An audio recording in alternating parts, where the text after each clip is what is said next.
প্রাচীন সময়ে রানী মহারানীদের জন্য কিভাবে রাজকীয় ব্যাগ তৈরি করা হয় চলুন আজ সেই সুন্দর কারুকাজের গল্পটি আপনাদের দেখাই।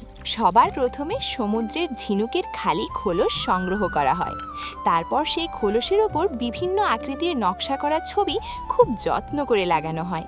এরপর সেই নকশা অনুযায়ী ঝিনুকের খোলস ধীরে ধীরে কেটে নেওয়া হয়, কারণ ঝিনুকের ভেতরের প্রাকৃতিক ঝিলিক এতটাই সুন্দর যে তা দেখলেই যে কারো চোখ আটকে যায়।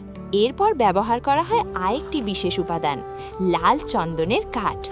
আজ এই লাল চন্দন নিয়ে সিনেমাও তৈরি হয়েছে, কিন্তু সেই সময়ে রানী মহারানীরা এই কাঠকে অত্যন্ত শুভ বলে মনে করেন। এমনকি রাজাদের আকৃষ্ট করার জন্য লাল চন্দনের তৈরি বিভিন্ন জিনিস নিজের কাছে রাখেন।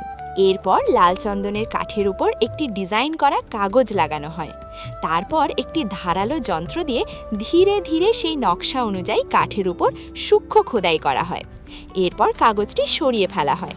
তারপর ছোট হাতুড়ি এবং সূক্ষ্ম যন্ত্রের সাহায্যে কাঠের উপর তৈরি নকশাগুলোকে আরও উঁচু করে তোলা হয়, যাতে প্রতিটি নকশা একেবারে জীবন্ত মনে হয়। এরপর আগে থেকে কেটে রাখা ঝিনুকের টুকরোগুলো কাঠের সেই নকশা করা ছোট ছোট খোপে খুব যত্ন করে বসানো হয়, কারণ আলো পড়লে ঝিনুকের সেই প্রাকৃতিক ঝিলিক বিভিন্ন রঙে ঝলমল করে ওঠে, আর সেটাই এই ব্যাগের আসল রাজকীয় সৌন্দর্য হয়ে ওঠে। এরপর শুরু হয় কারিগরের আসল শিল্পকলা। যে কারিগর যত সূক্ষ্মভাবে ছোট ছোট অলংকার সাজাতে পারেন, তার তৈরি ব্যাগের দামও তত বেশি হয়। ঝিনুকের পাশাপাশি ছোট ছোট রত্ন, পাথর এবং রঙিন মাটিরও ব্যবহার করা হয়। অন্যদিকে কাঠের অংশটিকেও সুন্দরভাবে প্রস্তুত করা হয়। তার উপর পাতলা পলিশের একটি আস্তরণ লাগানো হয়, যাতে কাঠে কোনো আর্দ্রতা না লাগে এবং তার উজ্জ্বলতা বহু বছর ধরে অটুট থাকে। এরপর আসে সবচেয়ে কঠিন কাজ। চামড়ার একটি টুকরো দিয়ে একটি ছোট থলের মতো অংশ সেলাই করা হয়, যাতে রানী তার মুদ্রা এবং মূল্যবান জিনিস রাখতে পারেন। চামড়া ব্যবহার করা হয় কারণ এটি শক্ত, টেকসই এবং রাজকীয় বলে ধরা হয়।